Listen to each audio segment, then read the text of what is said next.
I do have certain teachers that are more gung ho than I am, or they're gung ho with me, but don't not talk about it or not do it because of the fear of overwhelming them. Mine can filter when they're overwhelmed, and I allow for that. If they're not sure what my expectation is, they ask me, and I have to say, yes, that is required. You need to do that. Or, you know what? We can think about that and talk about that. Originally, I thought, yes, this is something I'm going to hold firm on, but you bring up some good points. Let me think about that. The biggest roadblock, I think, is time, and they're overwhelmed. And teachers have enough to do without me, their principal, dropping 5 iPads in their lap and saying, ready, go. They have 20 to 27 little bodies in their classroom that are way more important than that piece of equipment. And I want their focus to be on them first and their learning. And then how can this device, technology, website, tool, whatever it is, enhance what they're already doing? We do a lot outside of work, and a flipped, no matter what people say, flipped faculty meetings, flipped classrooms, it's like homework.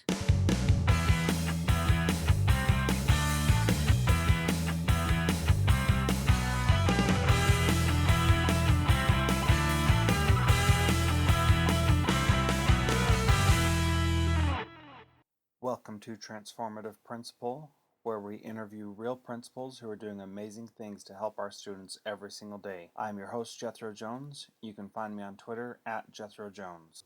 Today on the podcast, we are fortunate to have Melinda Miller. She's a principal at East Willard Elementary School in Missouri. I've been a fan of Melinda for a long time. She used to do a podcast that inspired me every single day as I was learning how to be an administrator. And now I am very excited for the opportunity to talk with her today. I hope you enjoy this part 1 of 2 interview with Melinda Miller. I'd like to welcome a new sponsor to the podcast this week. It is creativesforeducation.com. Have you ever noticed that teachers are really great at teaching our students, but don't have the time or the training to create beautiful things? Creativesforeducation.com does that for you. As an educator, you can sign up for a free account, request the designer create a project for you, give them some guidelines and tips, and then within about a week, they'll get something back to you that looks amazing. Go to creativesforeducation.com, click on the design requests, and you'll be able to look at some of the things that have already been done. Then sign up for a free account and start making beautiful things for your students. That's creativesforeducation.com or creatives4edu.com.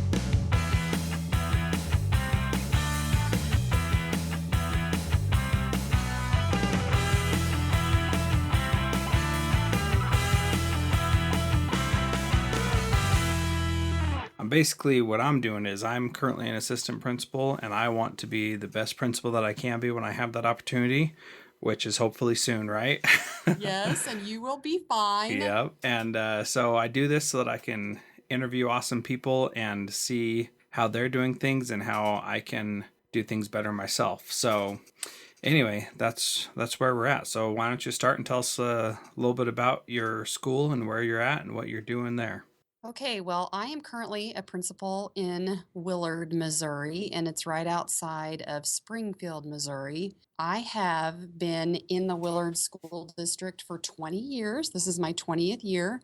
I was a fifth grade teacher for 10 years. Mm-hmm. I coached junior high girls basketball.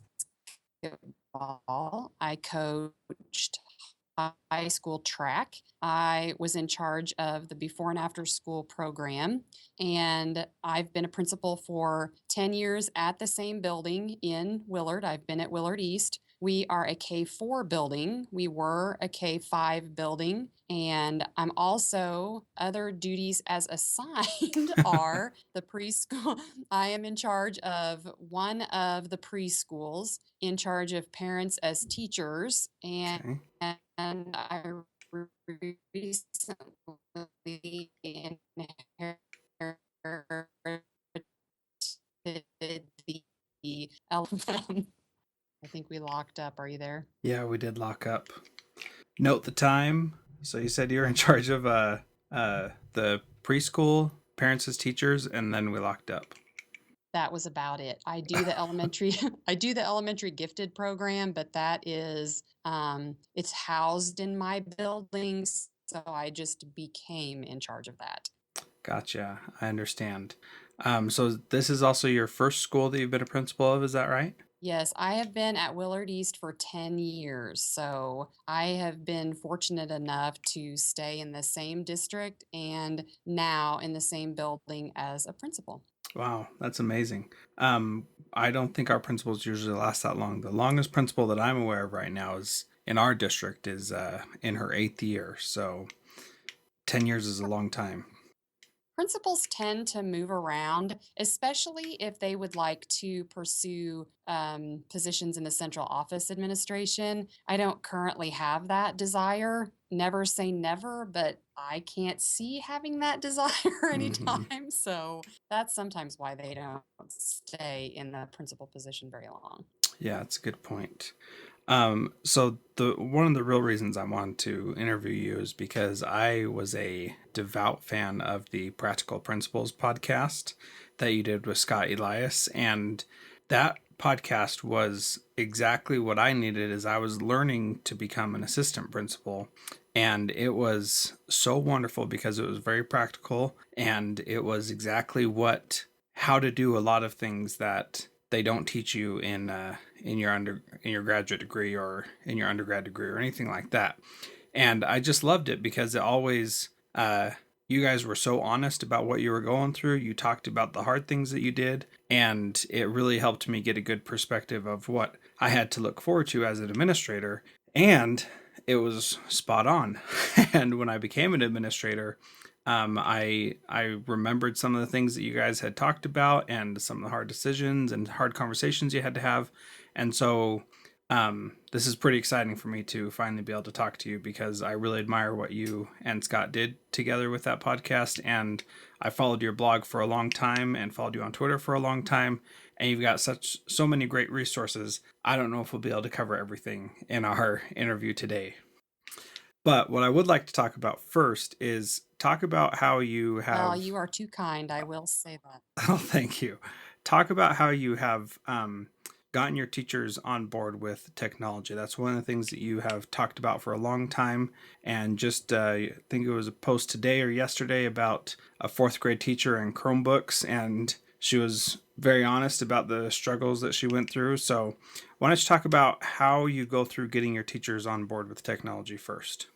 Well, I think one of the main things was that I did whatever I could to provide them with the most current equipment, whether that was PTO or that was a way to be creative with the budget that I have. I tried to put the most current technology, devices, equipment, resources, whatever it was, in front of them as soon as I could. I have an excitement for it myself. I think that carries over to my teachers. They see my excitement. I talk about it continually. Some of them probably get sick of it.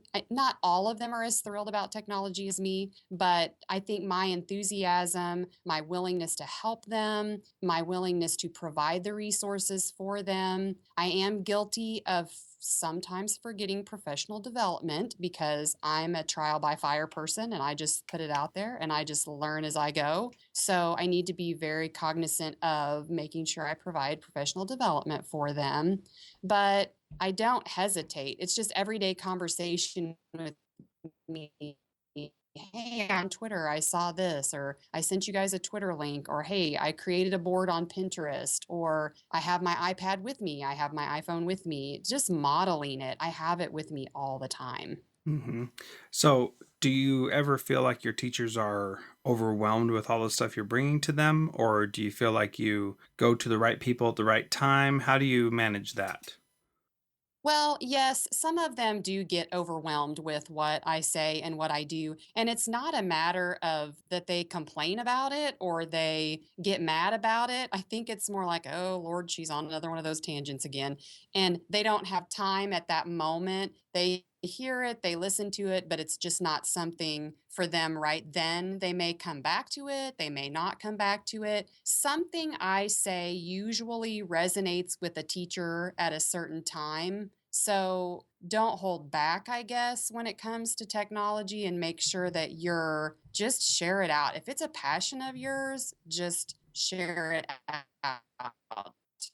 Yeah, I think that's great advice. I do have certain teachers that are more gung ho than I am, or they're gung ho with me, but don't not talk about it or not do it because of the fear of overwhelming them. Mine can filter when they're overwhelmed, and I allow for that.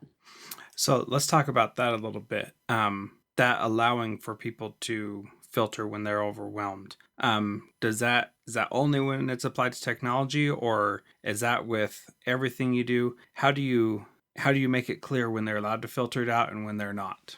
Well, I have expectations, and I think that they know what my expectations are. So, for example, they are expected to have a classroom website or blog. They're expected to keep that as current as possible. I'm flexible in the tool or the platform that they use. It can be a Weebly, it can be a blogger, it can be an blog, it can be a WordPress, but they have to have something, whatever works for them. And then I recognize and compliment them on those things. So every now and then, of an evening, I'll go through and just take a look at all their websites, see how they're doing, and compliment them on their websites. I might make a note, hey, don't forget to update your website. But they see the benefit now of having an updated website that parents can just go to and find everything, that I don't really have to remind them very often.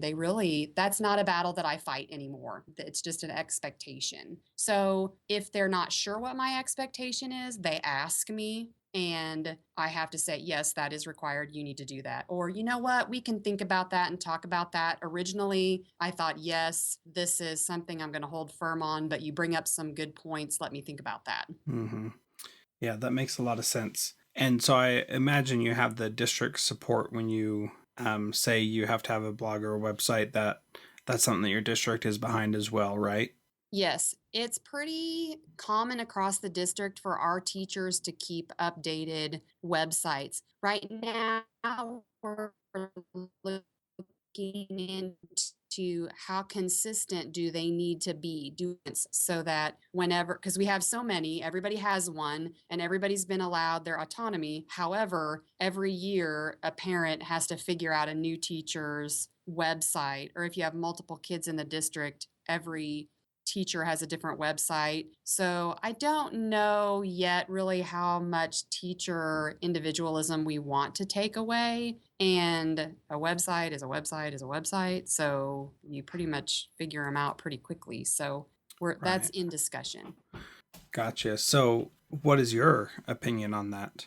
Well, I would like for my teachers' daily or weekly or daily information blog to be the first thing that they see when they click on the website. So when you go to Miss Whistler's website, I would like the most current information to be visible. Some teachers have a static page that shows up, and then the parent has to figure out where to go from there. Right. A newslettery type homepage is more beneficial for the parents, I feel. As far as what color, what, graphics you have on the sides and stuff, I think that that's a minor detail, but the where you land needs to be the most current information.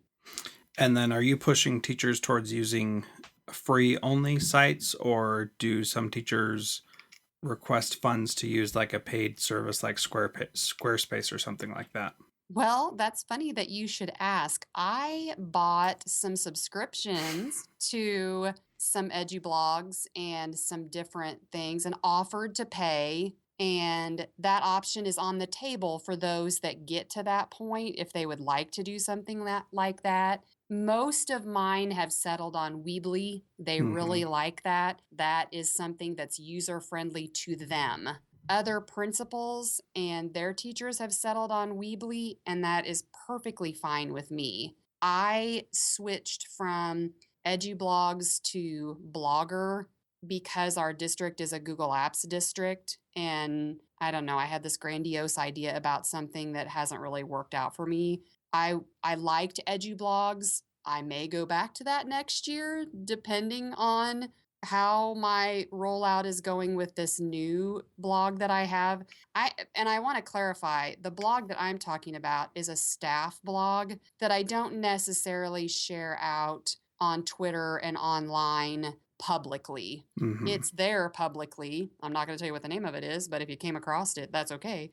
But I don't want my teachers to come across it and see something that I posted publicly, kind of like that. A lot of principals have it. If principals want it, they can ask me. I will share it for them. Mm-hmm. We kind of have an unspoken rule among us principals not to share out the memo websites that we use. Some principals lock them down and you can't find it, or if you found it, it's password protected.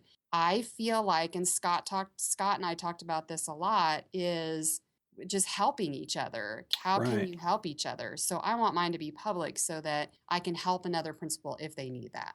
Exactly. I think that's a really excellent point and something that I've learned a lot from you. And a little bit later, I want to make sure we talk about your flipped faculty meeting as well, because that was also something that that was neat that you did. That had you not been public about it, I wouldn't have known how it was actually implemented, which is the most exciting part. Going back a little bit to the technology requirements for your teachers, what are some of the struggles that you've had with setting your expectations and having teachers meet them? What roadblocks have you run into that you've been able to overcome or that you're still struggling with?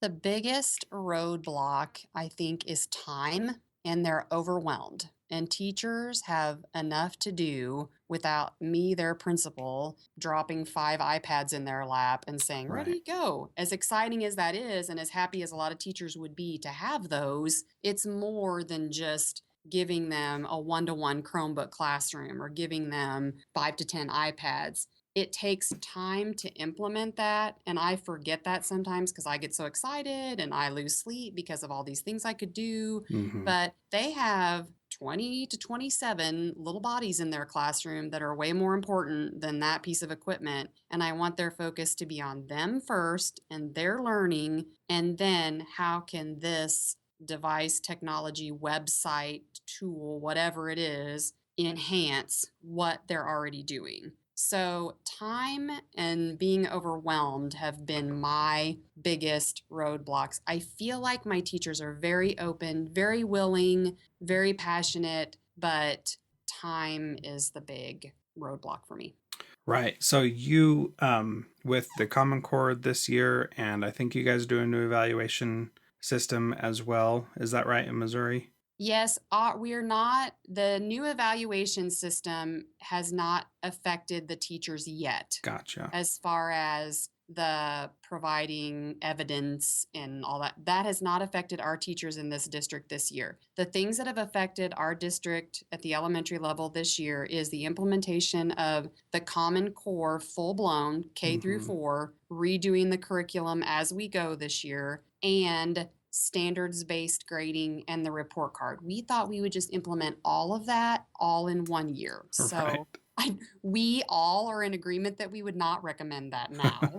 However, we just have been treading water with that for a while, and it'll be much better next year. Yeah, I hear you. We are moving to standards-based grading this year. We started the Common Core last year, and even still, the standards-based grading. You would think that report cards we have trimester, so it's 3 times a year. You would think that that would not consume our thoughts and feelings for as long as it has, but it really does, especially leading up to that. We had a lot of discussions leading up to the first trimester about standards-based grading. So anyway, there are all these other stressors and all these other things going on, and yet you're still pushing your teachers enough that at least one teacher is trying a 1-to-1 Chromebook implementation in your classroom, and I'm sure other things are going on at your school. How do you balance that that the kids are most important, but I still want you to try to do these new things that are different? Well, that is the multi-million dollar question right now. We kids come first, and I've probably pushed my teachers more than other principals would have pushed their teachers, but we're kind of at a point right now where we're regrouping. Okay, Hmm. we have all this new curriculum, we have the new grading system. This semester things seem to be settling down just a little bit. So we're regrouping and trying to figure out, okay, let's get back to what's important and let's be making sure that we're meeting the needs of the kids and then start plugging back in some of those things. It was a perfect storm, so to speak. You have all of these new things, you're overwhelmed, you're exhausted, Christmas break hits. I think everybody had the opportunity to regroup, take a breath, think about what's important, come back together. And this semester seems to be off to a much calmer start where we can start plugging back in some of the things we originally said back in August. Okay, we have all these great ideas. Then we got hit with Common Core and we got hit with all of these things. And now we can take a breath and start back up. You just have to take the pulse of your staff, and you can tell when they're all ready to, harm each other. Right. And just take a deep breath and back away. I am lucky that I have some staff members that feel comfortable coming to me and saying, okay, you need to stop that. We slow down. We love this. This is a great idea, but I think the teachers are going to hurt you if you do that. And I'm so lucky that they can come to me and be honest and say those things. So that's helpful. Yeah, and that's huge. And the principals that I've interviewed so far, that building a culture of telling the administrator when you're at your breaking point is so vital to the success as a school, because you can't push teachers so much that they hate your guts or are going to hurt you. You can't do any of that and expect them to still put students first when they feel threatened or they feel harmed. It just doesn't work. So obviously, over your 10 years at the school, you've established that credibility that if you talk to me, I will listen and I will understand. And that, I think, is a great, awesome thing. At the beginning of the year, you had a bunch of great ideas. Tell me about your process over the summer gearing up for a new year and how you get ready for the new year to actually happen. And this would be an appropriate time to talk about your flipped classroom, which I'll put a link to the ASCD write up about it in the show notes so that people can go read more about that, but incorporate that in there as well.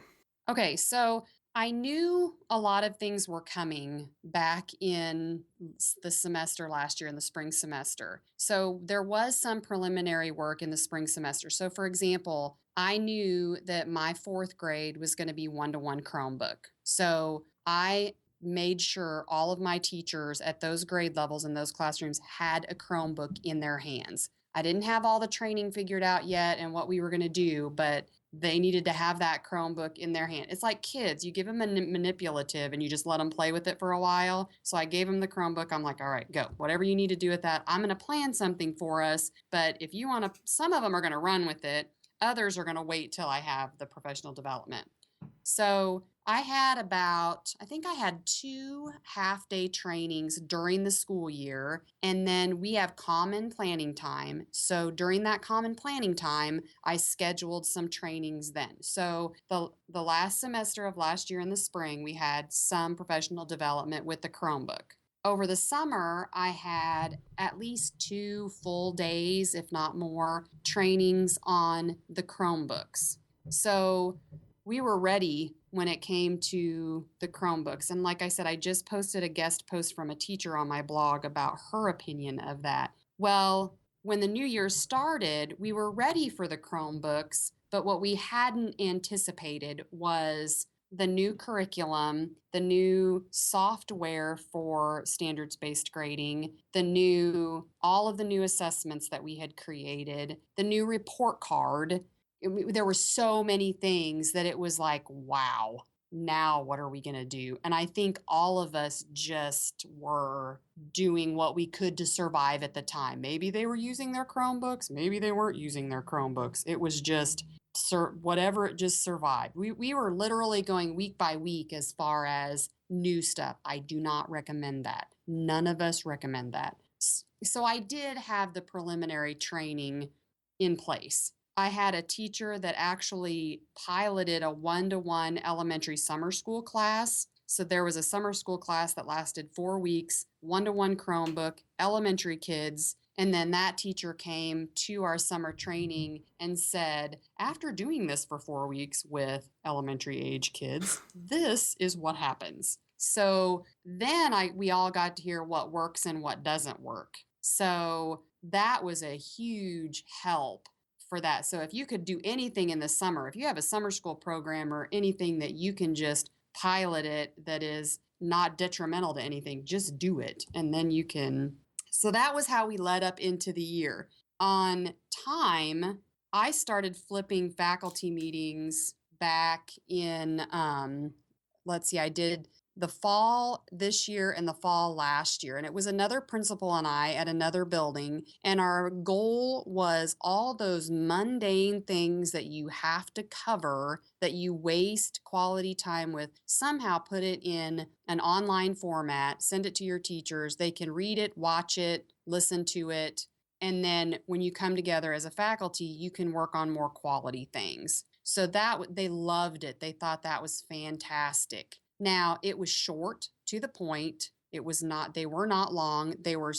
I split them up, and there was plenty of time in advance to look at that. I think I gave it to him 2 weeks in advance. Make sure you look at this, make sure you do this. And then when we come together, we maybe played a fun game that had some information from those meetings, just a fun review. Mm-hmm. And so that's how we fit the flipped faculty meeting in. So I think my teachers almost expect that now for some of the mundane information. Try to make it fun, try to make it kind of quirky. This year, I tried to include during the recording what I was doing so that the teachers could learn. Like I would say, okay, I'm using Screencast-O-Matic for this, and it's a Google presentation. So they could hear what I was doing, and if they wanted to try it, they could try that. That's really awesome. There's a lot in there that I want to go back and revisit, because you said things like it's no big deal, but it is a big deal for someone who has never done it before. And so let's talk about a couple things first. So you're going back to the Chromebooks. You were talking about the PD for the Chromebooks. Do you provide that PD and plan it, or do you have a ed tech specialist that is providing that PD? I have an ed tech specialist that works with me, and we plan it together. Sometimes I'm ahead of him, sometimes he's ahead of me. It just depends on the day. He's not as connected on Twitter or on blogs as I am. So I'll see or hear something and I'll want to change up what we're doing because I'm like, oh, this is a much better idea. Uh-huh. So, and then sometimes he just thinks so strategically that he can come up with a plan from A to Z more clearly than I can. I'm all over the place. He is A, B, C, D, and I am just a quick start and chase squirrels all over the place. Mm-hmm. So I have help. That's great. And that sounds like really good help too, that somebody who's different than you and can do things that you're not quite as good at, and you have skills that he doesn't have. I love hearing how people can complement each other. Mm-hmm. Going back to the flipped faculty meetings, what do you feel is the most important thing for someone who's going to start doing the flipped faculty meetings?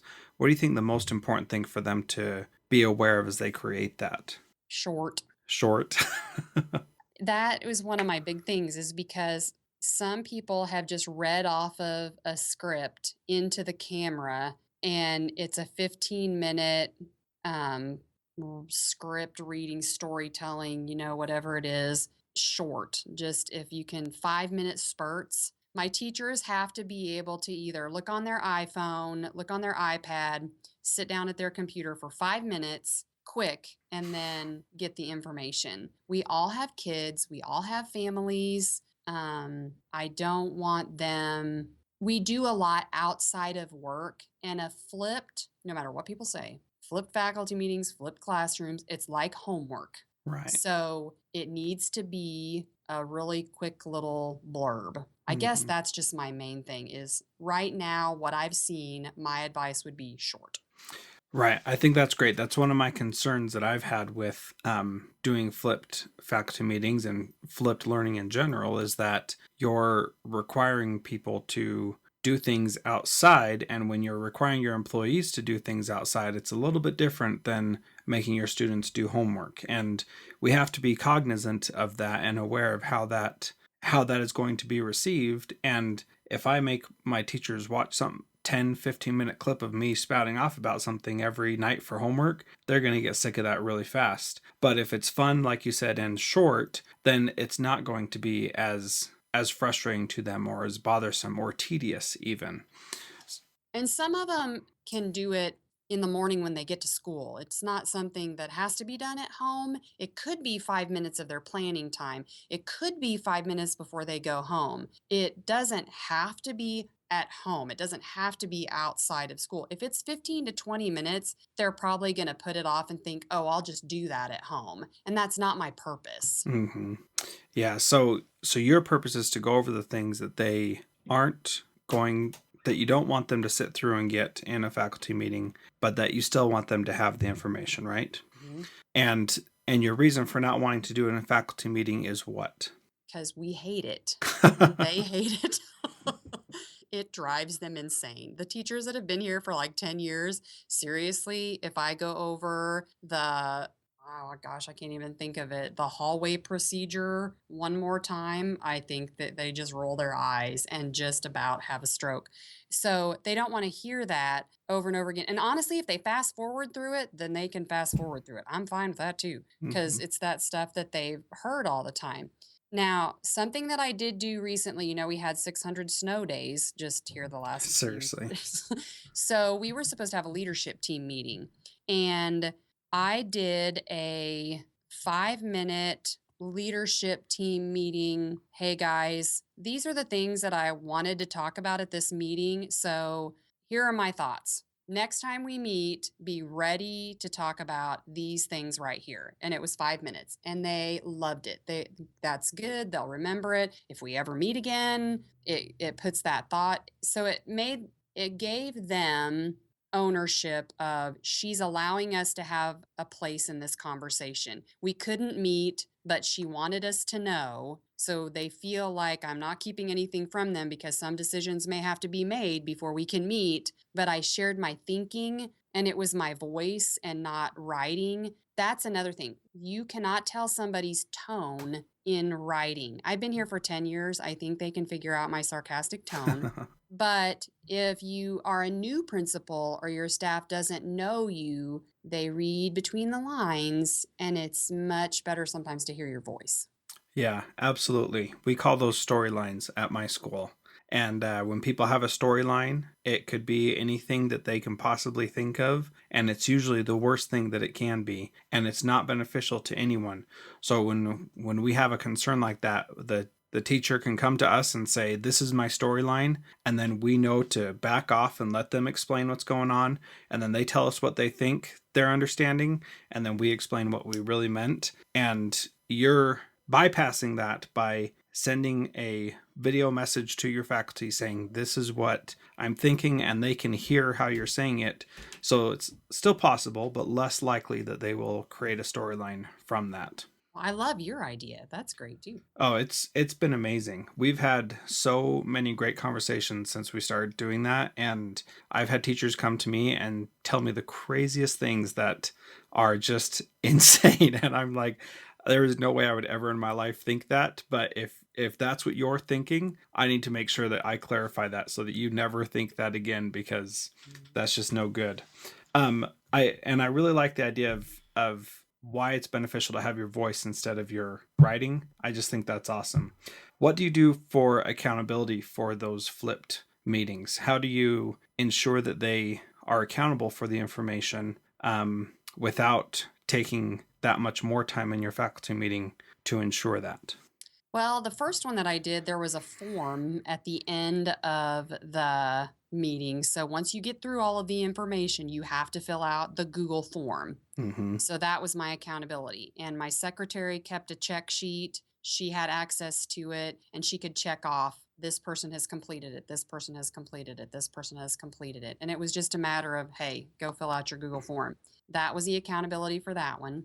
Another one was, I think we played Jeopardy, or we did a Jeopardy game, and I used the information from the flipped faculty meeting and created one of those PowerPoint Jeopardy games. And when we came together, the first thing we did was Jeopardy. And I said, all of the information in this can be found in the flipped faculty meeting. Ready, go. And so it's not threatening. Mm-hmm.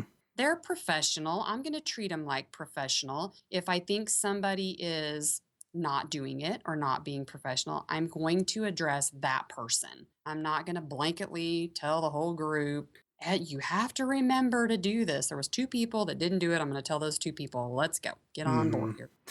And you keep track well enough to know exactly who those 2 people are. And you probably know before you send out the flipped faculty meeting that these 2 people are probably going to struggle with it. So you probably do things to make sure that they're taken care of and going to complete it, right? Yes. Yeah, that's great.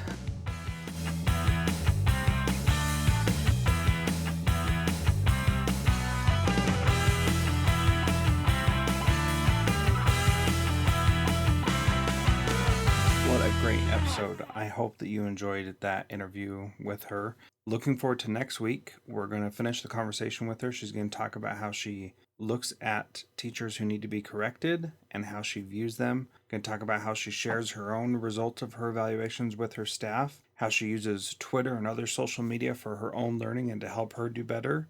Of course, I'm going to ask the questions about what is the one thing a principal can do to be a transformative principal like her, and what is something in her office that is meaningful to her. I think you're going to like her answers to my questions, and we'll see you next week. And be sure to check out our sponsor, creatives4edu.com.